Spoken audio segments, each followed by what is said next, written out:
দেশ নায়ক তারেক রহমান ঘোষিত আগামী 5 বছর মৎস্য প্রাণী সম্পদ মন্ত্রণালয়ের দায়িত্বে মাননীয় মন্ত্রী, মাননীয় প্রধানমন্ত্রী, সম্মানিত উপদেষ্টা, জেলা বিএনপির সাবেক আহ্বায়ক জননেতা হাজী আমির রশিদ ইয়াসিন ভাই, উপস্থিত আছেন কুমিল্লা সুযোগ্য জেলা প্রশাসক মহোদয়, উপস্থিত আছেন সদর ইউনো ম্যাডাম সহ প্রশাসনিক উপজেলার কর্মকর্তা কর্মচারীবৃন্দ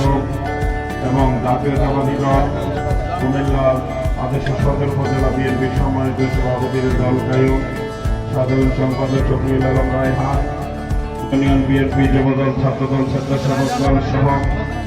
বিভিন্ন সুধীবৃন্দ, আমরা সবুজ বিপ্লবের মাধ্যমে এই বৈশ্বিক উষ্ণ আবহাওয়াকে মোকাবেলা করার জন্য দেশ নায়ক তারেক রহমান ঘোষিত আগামী 5 বছরে 25 কোটি